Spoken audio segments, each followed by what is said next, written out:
CTRI registration. The mentors are Dr. Neha Mahajan and Dr. Vinod Kumar Katil, and speakers are Lavanya Gupta.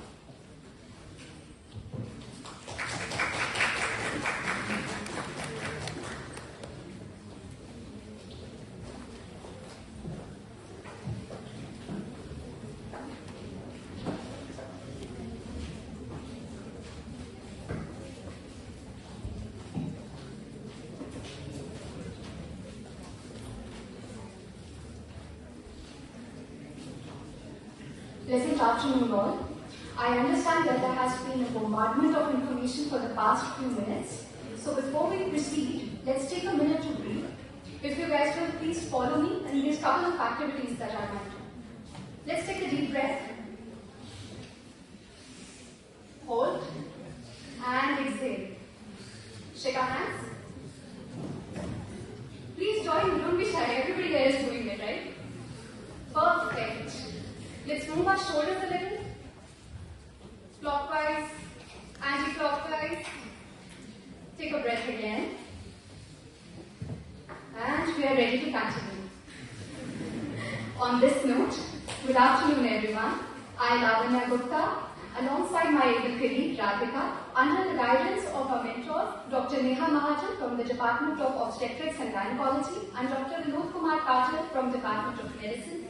Our mentors are merit, might I add. Shall be leading you on into proceeding with the next topic, that is CTRI registration. Today we will be discussing the whats, whys, hows, whos and hows of this topic. But to understand the whole term, that is Clinical Trial Registry of India, we must first understand what a clinical trial stands for.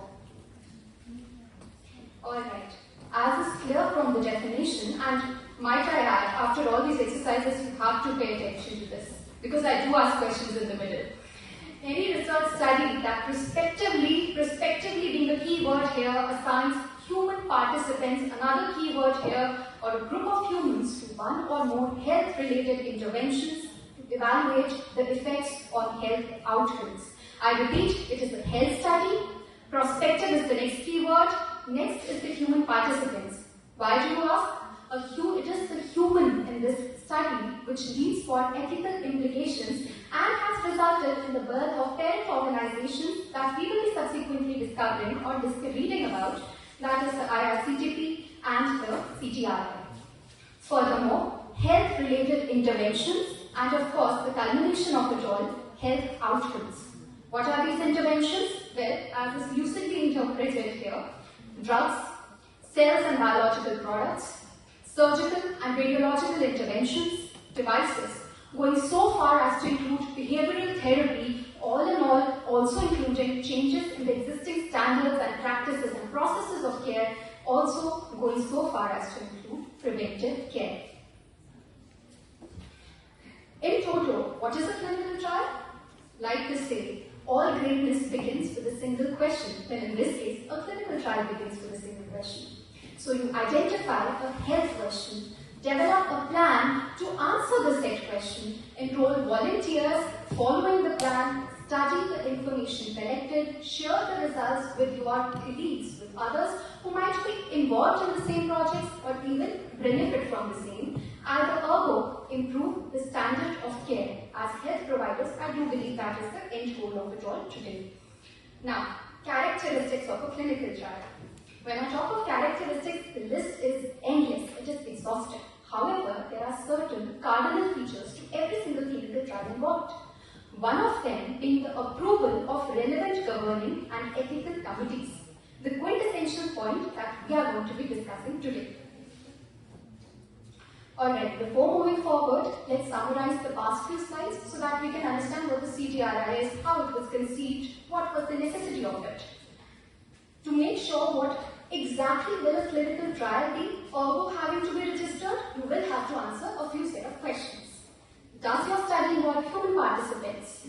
Does it involve interventions, as I mentioned in the second slide? Does it involve any form or model of trial, such as observational trial, bioavailability, bioequivalence, or even post-marketing surveillance? Here is where I ask questions to the audience. Alright, how many of you believe bioavailability and bioequivalence are the same thing? None? Perfect.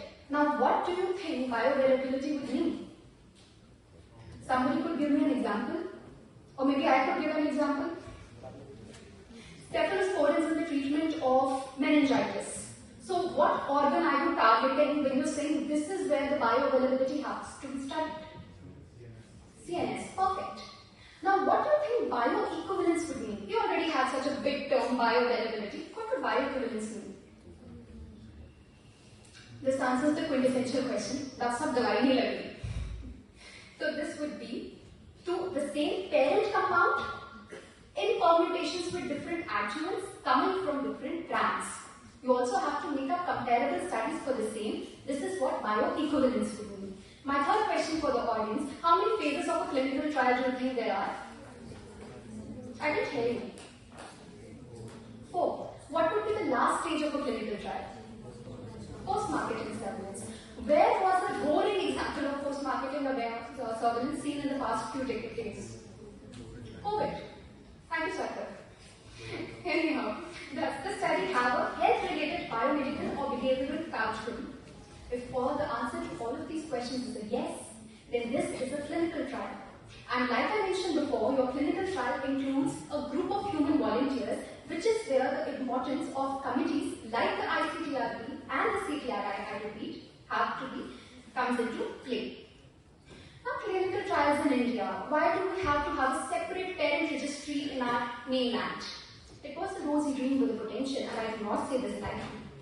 The prospect of a clinical trial delivering the market-driven international clinical trial started as a pleasant dream back in the early 2000s.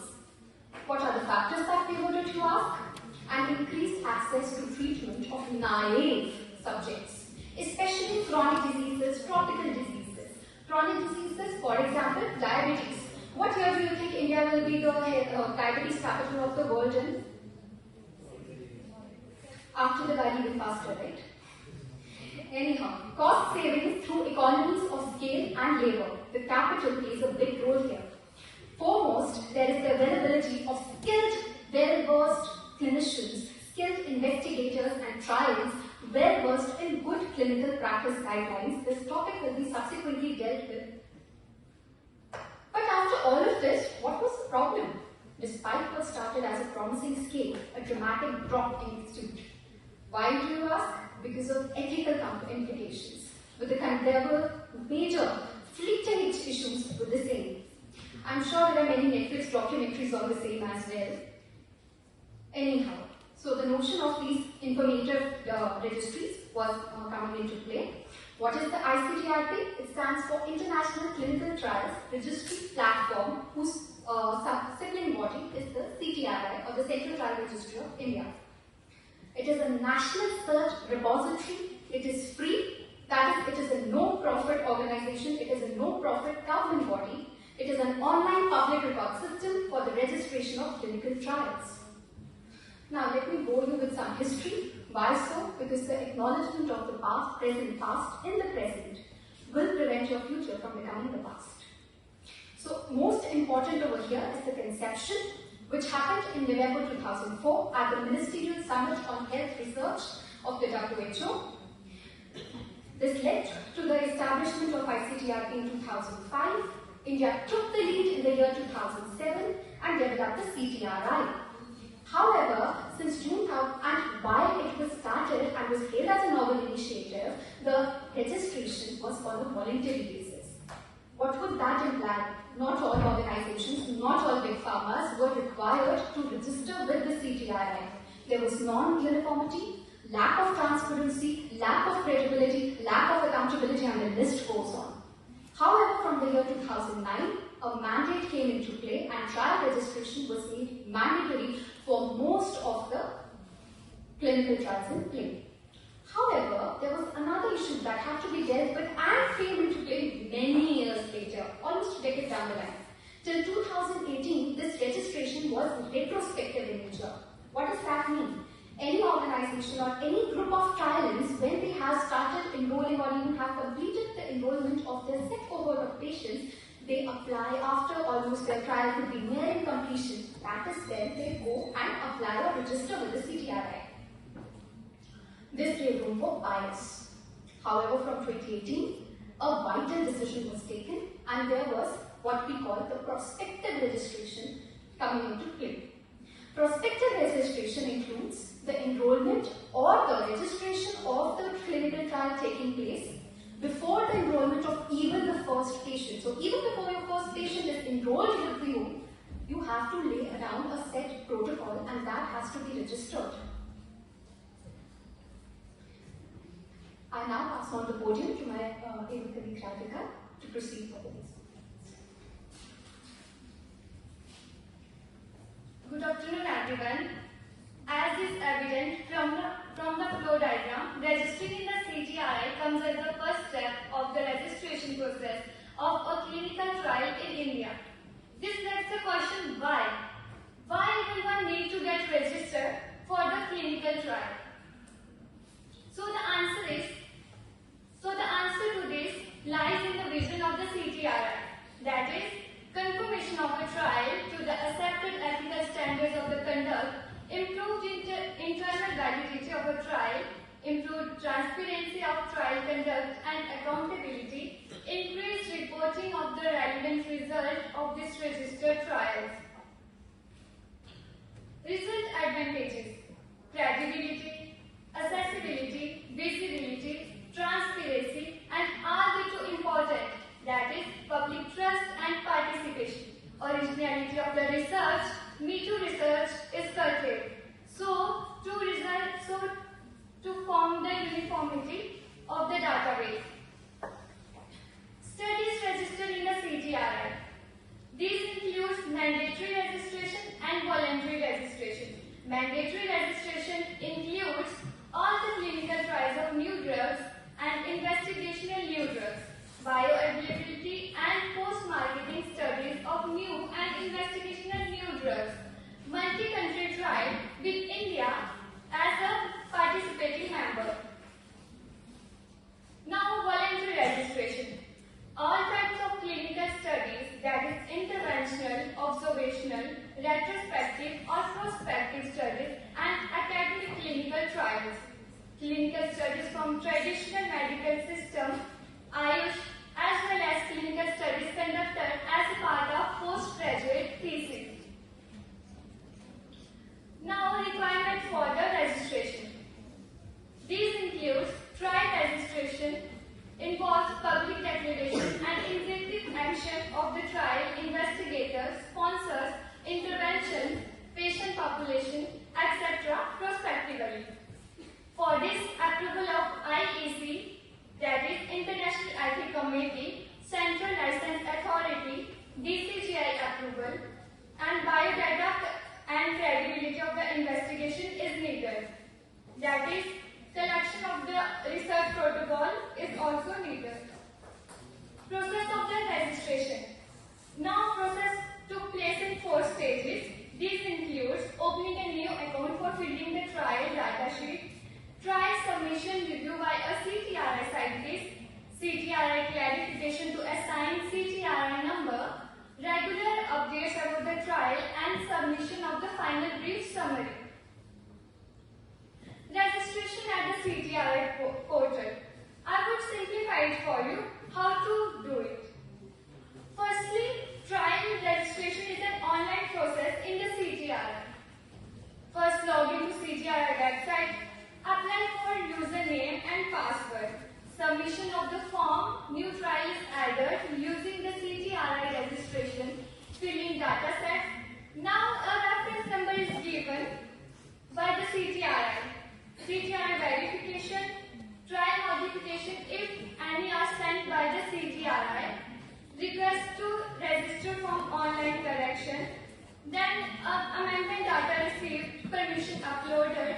If changes are satisfactory, trial registration occur by providing a unique registration number for the submission of the same study in any journal. If changes are required, provisional CTRI number is assigned for the incomplete data sheet, amendment accordingly. Access to the CTRI. In the CTRI, details of the Indian investigators, trial size, Indian target, sample size, and data of the enrollment are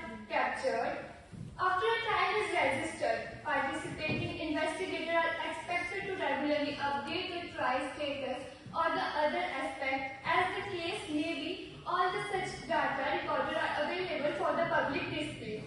Being a primary register of the ICTRP, trial registered with CTRI are freely searchable from whose search portal the ICTRP as well as the CTRI. There are three levels of the access: public, registrant and CTRI administration.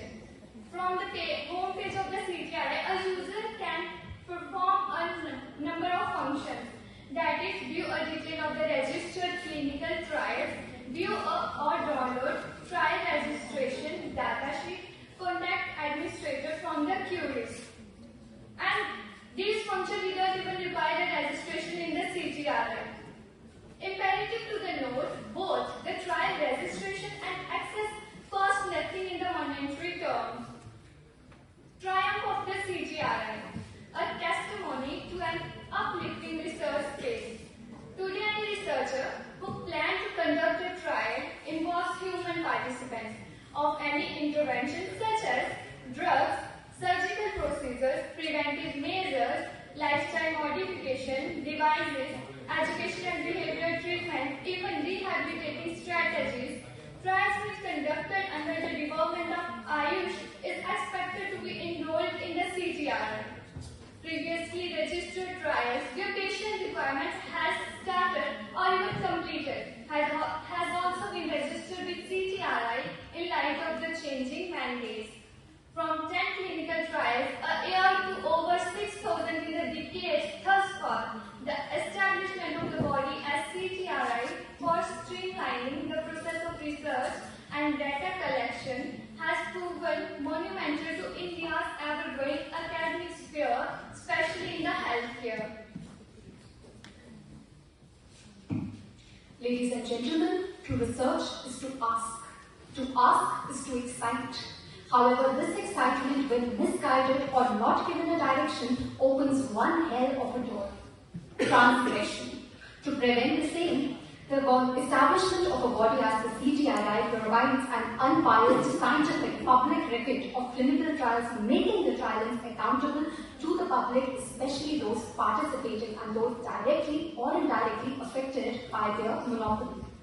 Trial registration at the end should be a part of the routine research and should be practiced fully as part of the GCP norms, not just for the benefit of the scientific community, but also for the general public overall. With this key message, we thank you for being with us.